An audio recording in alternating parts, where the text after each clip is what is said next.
皆さんどうも、つむぎです。ずんだもんなのだ。銀河英雄伝説って本当に壮大なシリーズだわよね。外伝も劇場版も含めるとどれから見ればいいのか迷っちゃうのよね。そうなのだ。実は銀河英雄伝説にはたくさんの物語があるんだ。例えば外伝シリーズだけでもいっぱいあるし、劇場版も3作品あるのだ。そうだね。外伝は本編のキャラクターたちの過去を描いているんだけど、それがまた本編を深く理解するために重要なんだよね。例えばラインハルトとキルヒアスの友情がもっと深くわかるとか。そうだね。外伝はキャラクターのバックストーリーを知るために欠かせないよ。それに劇場版もそれぞれの時代や出来事を鮮やかに描いているのだ。僕じゃなかったら見逃しちゃうよね。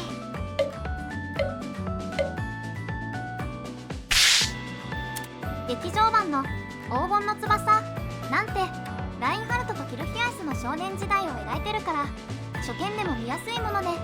ちなみにずんだもん、外伝と劇場版の違いって何か知ってる？もちろんなのだ。外伝は本編の補完的なエピソードが多くて、劇場版は大きな戦いとか特定の事件に特化してるのだ。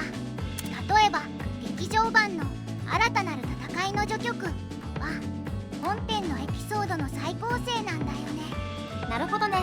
それは相当視聴者の皆さんもそれぞれの作品などの順番で見るのがベストか知りたいところよね。そうだね。今日はそのあたりを作中の時系列で解説していくから最後まで見逃さないでね。それじゃ早速銀河英雄伝説の外伝と劇場版3作品の見る順番を作中の時系列で詳しく説明していきましょう。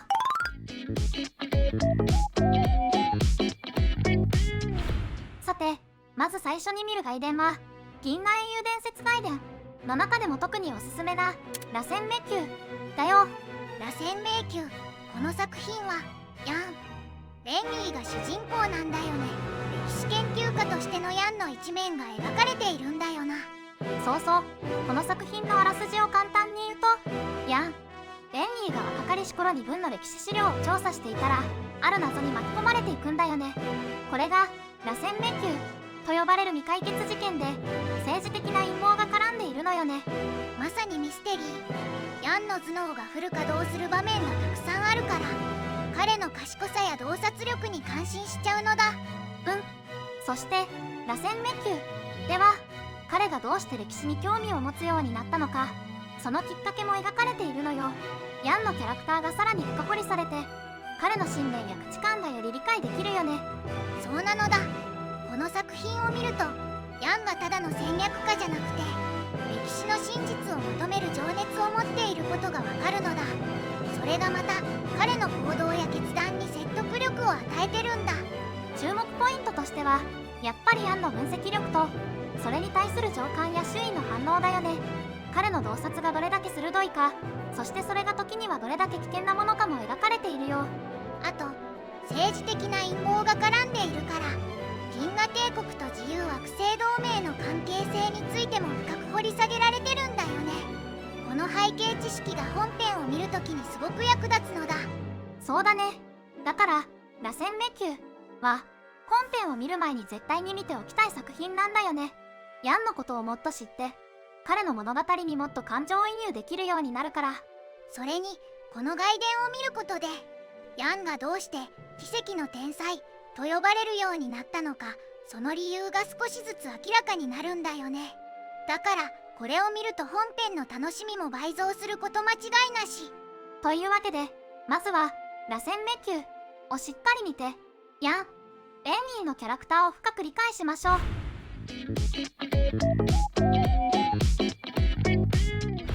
さて次に紹介するのは銀河英雄伝説外伝の白銀の谷だよ。白銀の谷、この作品も見逃せないね。今回は帝国側、特にラインハルトとキルヒアイスがメインなんだよね。そうそう、この作品のあらすじを簡単に説明すると、ラインハルトがまだ若く帝国の軍学校に通っていた頃の話なのよね。彼とキルヒアイスが実戦に参加するんだけど、その戦いが白銀の谷という名前の由来になっているのよ。その戦いの背景には帝国の内部構想や権力闘争が絡んでいて、ラインハルトの野望や彼の指揮官としての才能が垣間見えるよね。注目ポイントの一つはやっぱりラインハルトとギルヒアスの友情だよね。彼らの絆がどれほど深いものなのか、そしてその絆がどのようにして築かれてきたのかがよくわかるわよね。そうだね。ラインハルトの兄弟のような存在であるギルヒアイスがどれだけラインハルトを支えているのかが描かれているのだ。ギルヒアイスの忠誠心と彼がラインハルトに対して抱く信頼と敬愛の気持ちがすごく伝わってくるんだ。それにラインハルトの策略や戦術も見どころだよね。彼の頭脳とカリスマ性がどれほど卓越しているかがよく描かれているし、赤き日の彼がいかにして名声を築き上げていったのかがわかるのよ。そうそう。ラインハルトがまだ若く経験が浅い中でどのようにして戦場での地位を確立していったのか、その過程がとても興味深いよね。そして白銀の谷は帝国の内部事情や貴族たちの権力闘争も描かれているから、帝国側の背景を理解するのにも役立つんだよね。これを見ると帝国の構造やラインハルトが目指す改革の意味がより深く理解できるよ。そうだね。白銀の谷を見るとラインハルトの夢と野望、そして彼が抱える葛藤がより明確に見えてくるんだ。だからこそ本編での彼の行動にもっと納得がいくようになるんだよ。というわけで銀河英雄伝説を楽しむためには白銀の谷も絶対に見ておきたい作品だよね。ラインハルトとギルヒアスの絆や帝国の内部事情を深く知ることができるから、シリーズ全体をより深く楽しめるようになるよ。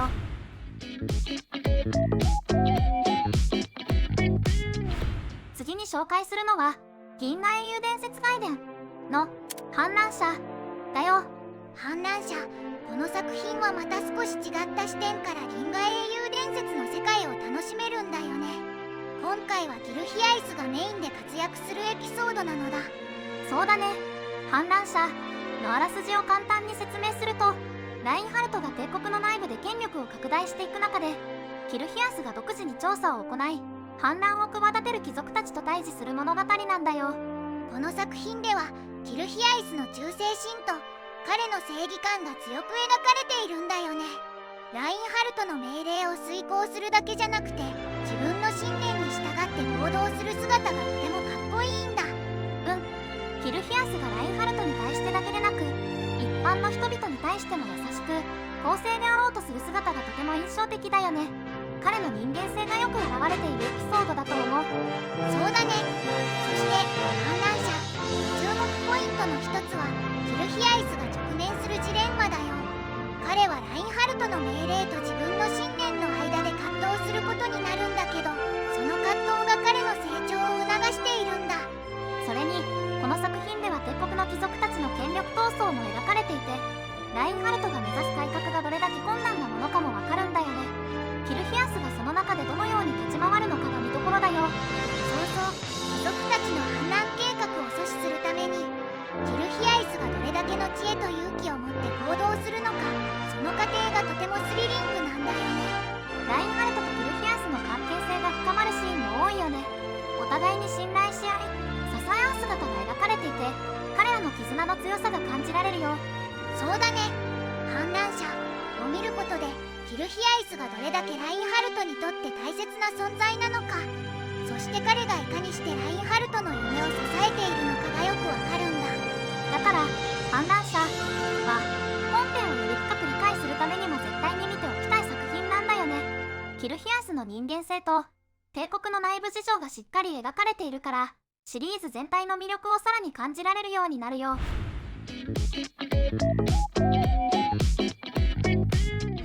次に紹介するのは銀河英雄伝説外伝の決闘者だよ。決闘者、この作品も面白いよね。今回はラインハルトがメインなんだけど、少し違った側面が見られるんだ。そうだね。決闘者のあらすじを簡単に説明すると、ラインハルトがまだ若い頃に帝国軍の内部で起きた決闘事件に巻き込まれるのよね。この決闘はただの個人的な争いじゃなくて、背後にはもっと大きな陰謀が隠されているんだよね。その決闘を通じてラインハルトの正義感や戦士としての誇りが描かれているのだ。彼がどれだけ信念を持って行動するかが見どころなのだ。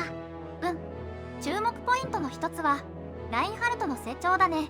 彼が若くして軍の中でどのようにして自分の地位を確立していくのか、その過程がよく描かれているんだ。そうだね。この作品ではラインハルトが直面する困難や彼が持つリーダーシップの片鱗が見られるんだ。彼のカリスマ性や戦士としての誇りが強く感じられるよ。それに決闘者では、ラインハルトがどうしてこれほどまでに強い信念を持つようになったのか、その背景も描かれているんだよね。彼の過去や彼が抱える内面の葛藤がよくわかるのよね。そうそう。ラインハルトがどれだけ自分に厳しく、そして他人にも厳しいのか、その一貫性が彼の魅力でもあるよね。この作品では決闘をめぐる陰謀や策略も見どころだよね。帝国の内部での権力闘争やラインハルトがその中でどう立ち回るのかが非常に興味深いんだよね。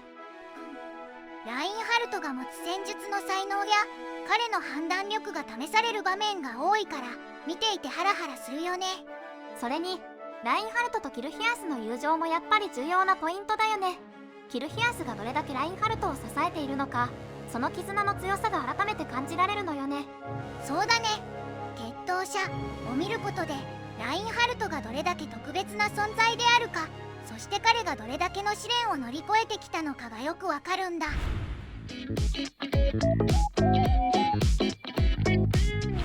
次に紹介するのは銀河英雄伝説外伝の黄金の翼だよ。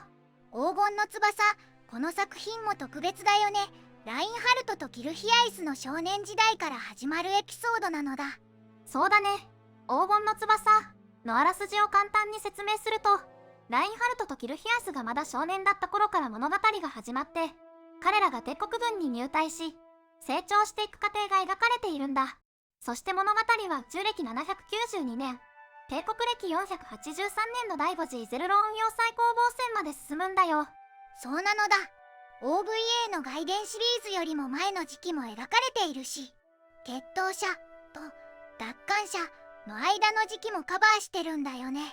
だからラインハルトとキルヒアイスの友情や成長の過程がしっかりと描かれているんだ。そうそう。それに黄金の翼は真ん中の道原克実さんのために原作が書き下ろされた特別な作品なんだよね。キャラクターデザインも日源さんの絵に準拠していて、コミックや小説版の挿絵と同じ雰囲気なんだ。道原克実さんの絵が好きなファンにはたまらないよね。それにイゼルロ運要塞の外壁が OVA 版の独自設定だった流体金属層から原作小説に忠実な個体装甲版になっているのも注目ポイントだよ。そうだね。そして BGM も独自に作曲されたものが使われていて、クラシック音楽ではなくて新しい雰囲気が楽しめるんだ。これもまた新鮮だよね。それに劇中の登場人物の声優が OVA 版と全く違うキャストになっているんだよね。これも黄金の翼ならではの特徴だよ。新しい声優陣がどんな風にキャラクターを演じているのか注目だよ。声優が変わることでキャラクターの印象も少し変わるけど、それがまた新鮮で面白いんだよね。黄金の翼はそういった点でも新しい体験ができる作品なのよ。それにこの作品を見ることでラインハルトとキルヒアイスの原点に触れられるのが嬉しいよね。彼らがどのようにして成長し強い絆を築いていったのかがよくわかるんだ。黄金の翼は銀河英雄伝説の世界をもっと深く知りたい人には絶対に見てほしい作品だね。ラインハルトとキルヒアスの過去を知ることで本編の物語がさらに感動的に感じられるよ。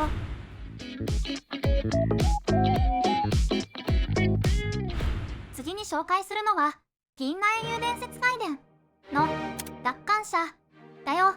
奪還者、この作品もラインハルトがメインで彼の若い頃の活躍が描かれているんだよね。奪還者のあらすじを簡単に説明すると、時期は中暦792年、帝国歴483年の12月から始まるのよね。この時期のラインハルトは巡航艦エシュリシエンチェンの艦長に任じられていて、イゼルロ運要塞で訓練に励んでいるのよね。そしてラインハルトに上官の連年管区から極秘任務が与えられるんだ。ヘルクスハイマー伯爵が失脚し、軍事機密を持ち出して同盟への亡命を図っているという情報が入ったんだ。その極秘任務というのは巡航艦1隻で同盟領に潜入し、フェルクスハイマー伯爵の亡命を阻止した上で軍事機密を奪還するという非常に困難なものだったんだよ。ラインハルトはこの任務を武勲を立てる機会と捉えて引き受けるんだ。イゼルローンを出発した彼は大胆極まりない策で同盟軍艦隊の注意をそらし、警戒線を突破して同盟領に入るんだよね。その手腕に副長のワーレン少佐も簡単を禁じなかったんだよね。ラインハルトの指揮官としての才能と大胆な作戦が光るエピソードだよね。この作品では10代中盤のラインハルトの軍歴が描かれていて、原作に矛盾しないようにしっかりと設定されているのがポイントなんだ。赤き日のラインハルトがどのようにして名声を築き上げていったのか、その過程がとても興味深いよね。それにこの時期のラインハルトはまだ若くて未熟な部分もあるから、彼の成長も感じられるのよね。ラインハルトがどれだけ野心的でどれだけ自分の力を信じているかもよくわかるんだ。この極秘任務を通じて彼のリーダーシップや戦術の才能が存分に発揮されているよね。そうだね。奪還者ではラインハルトの大胆な作戦や彼がどのようにして困難な任務を遂行するのかが見どころだよ。それに彼の周りの人物たちの反応や評価も興味深いよね。ワーレン少佐の反応も面白いよね。ラインハルトの作戦に感嘆しつつも、その大胆さに驚いているところが描かれていて、彼のカリスマ性がよく伝わってくるんだ。ラインハルトの若き日の冒険と成長を知るために絶対に見ておきたい作品だよね。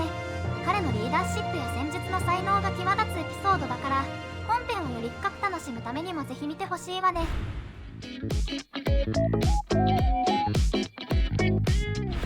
次に紹介するのは銀河英雄伝説外伝の朝の夢夜の歌だよ。朝の夢夜の歌、すごく興味深いタイトルだね。この作品ではどんなストーリーが展開されるんだろう。この作品のあらすじを簡単に説明すると、大佐に昇進したラインハルトとギルヒアイスがケンペ隊への出向を命じられるのよね。2人はケンペ隊にあまり良い印象を持っていなかったけど、過去の資料を調べるうちにケンペの中にも優れたバランス感覚の持ち主がいることを知るのよ。なるほど、ラインハルトとギルヒアイスが憲兵隊に出向するんだね。それって彼らのキャラクターにとってはちょっと意外な展開だけど、どんな事件に巻き込まれるのか気になるな。そしてある日、彼らの母校である文幼年学校でライフアイゼンという生徒が害されるの。その事件を受けて憲兵副総監からラインハルトとギルヒアイスに殺人事件の捜査を命じられることになるのよ。なるほど、彼らが憲兵隊に出向して捜査を行うってことは、今回の事件がかなり深刻なものなんだね。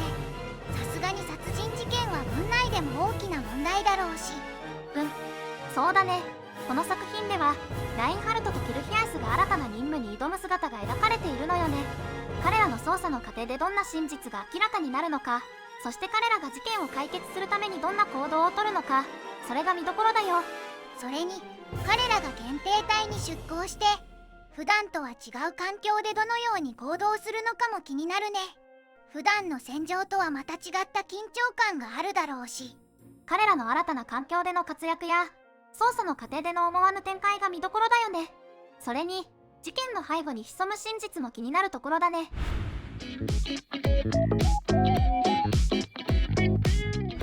次に紹介するのは銀河英雄伝説外伝の1000億の星1000億の光だよ。この作品なんだか雰囲気がすごそうなタイトルだね。どんなストーリーが待っているんだろう。準将に昇進したラインハルトが司令官グリンメルスハーゼン地長が率いる艦隊の分艦隊司令として同盟領侵攻作戦に参加していたのよね。なるほど、ラインハルトも階級が上がってますます重要な任務を担当するようになったんだね。でも司令官のグリンメルスハウゼン中将はなんだか苦労している様子だったようだよね。グリンメルスハウゼン中将は高齢の老人で艦隊指揮能力にも長けていたから軍部に疎まれていたみたいなの。それってラインハルトの任務にどんな影響を与えるのか気になるね。彼の指揮下での作戦行動がどうなるのかが注目ポイントかもしれないね。バンフリート星域での戦闘が膠着状態に陥ってラインハルトも陸の機会を得られないままだったの。それはラインハルトにとっても辛い展開だね。彼は戦場での活躍を望んでいるだろうし、武勲を立てたいはずなのだ。そうなの。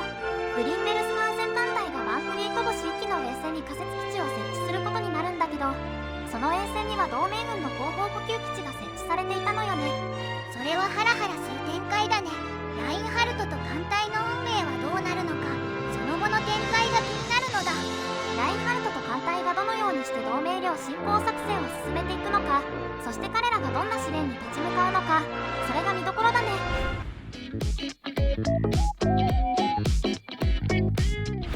次は銀河英雄伝説回伝の中でも重要なエピソード、第3次ティアマト海戦だよ。皇帝フリードリヒ4世の在位30年を祝う大規模な攻勢が計画されているんだよね。ラインハルトも中将に昇進し、1個艦隊を指揮する立場になったのだ。そうなのよ。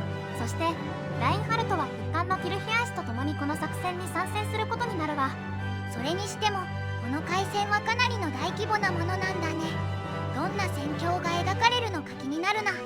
この作戦では同盟軍の総司令官ロボスが若手指揮官フォーランドの提案に乗って、かつてブルース・アッシュリーが戦場に選んだティアマト星域で敵を迎撃することを決めるわ。なるほど、フォーランドの提案でティアマト星域に戦場を選んだんだね。でもそのフォーランドがなんだか問題を起こしそうな予感がするんだけど。そうなのよ。実際戦闘が始まるとフォーランドは独断で敵艦隊に突入してしまうわ。それはまずい展開だね。傭兵理論を無視した彼の暴走に帝国軍も翻弄されることになるのだ。そうなの。このエピソードではフォーランドの行動が戦況にどんな影響を与えるのか、そしてラインハルトやキルヒアイスがどう対応するのか、それが見どころなのよ。なるほど、フォーランドの行動がどんな波紋を広げるのか、そしてラインハルトの指揮力や戦術が試されるんだね。楽しみだ。そうよ。このエピソードでは戦闘シーンも迫力満点だから、ぜひしっかりと見てほしいわ。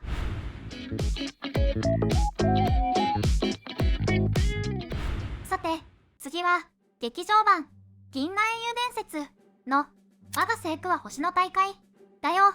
この劇場版もすごく壮大なタイトルだね。どんな物語が描かれているのか気になるな。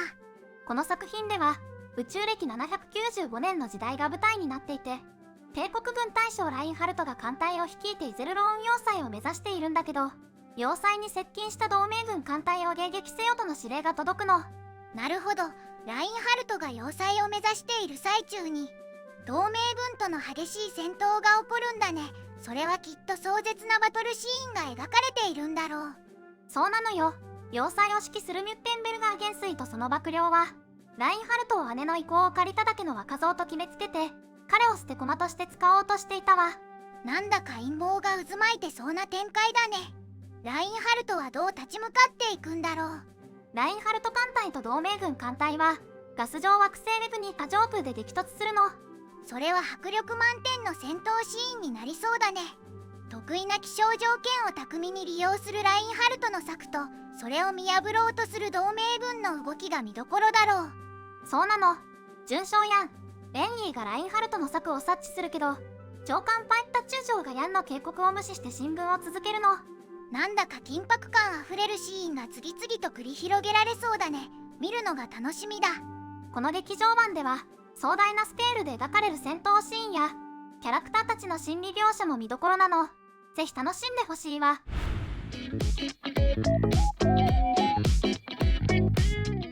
次に紹介するのはおめえだよ。キルヒアスは休暇を楽しむためにリゾート惑星クロイツのハサンへ向かったんだけど、滞在先のホテルで暴漢に襲われた老人を助けたの。その老人、なんか重要な人物みたいだね。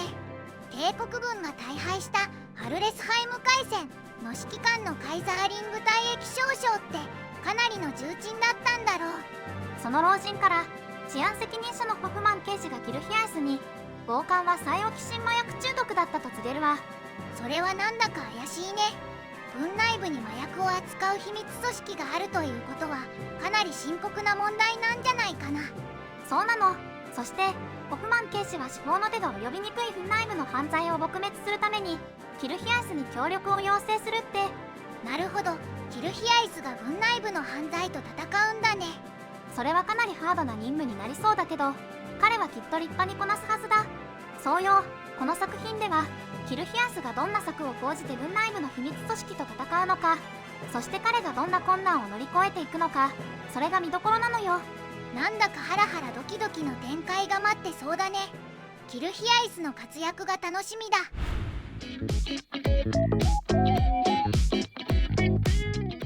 次に紹介するのは劇場版新たなる戦いの序曲だよ。このタイトルからして新たなる戦いが始まるって感じがするね。どんな展開が待っているんだろう。そうよ、この作品では宇宙歴796年第4次ティアマト海戦から帰還したヤンが士官学校時代からの親友ラップに出迎えられた時から始まるわ。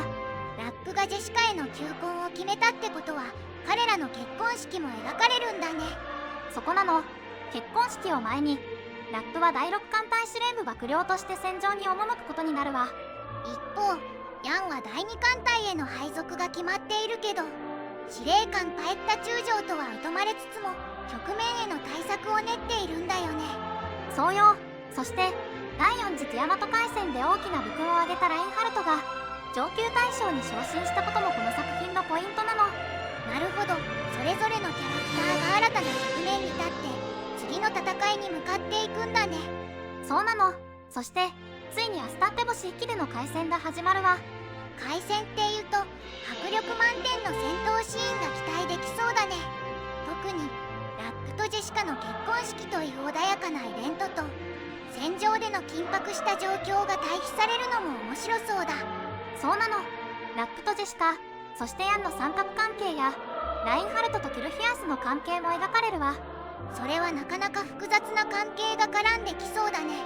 キャラクターたちの成長や葛藤が見どころだ。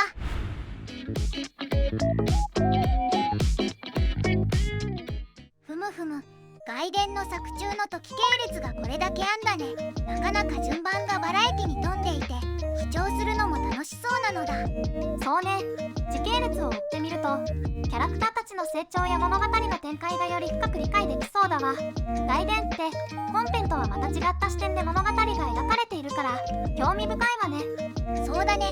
各作品で描かれるエピソードや登場人物の背景が本編の物語をより豊かにしてくれるんだろう。外伝は本編を補完する役割も果たしているからファンにとっては欠かせない存在なのよ。そうか、だからこそ外伝も大事なんだね。それに劇場版もあるってのも面白そうだ。劇場版はさらにスケール感が増して迫力満点なシーンも楽しめるわ。特に宇宙戦闘シーンは迫力満点だから見応えがあるわよ。見る順番ってまずは時系列通りに追っていくのがいいんだろうか。そうね。時系列通りに追っていくのもいいし気になる作品から見てみるのもいいわ。どの順番で見ても物語の面白さは変わらないからね。わかった。じゃあ次はどの作品から見るか考えてみるのだ。そうしましょう。楽しみが広がってきたわね。ここまで見てくれてありがとうございます。ありがとうなのだ。それでは次回の動画でお会いしましょう。またね。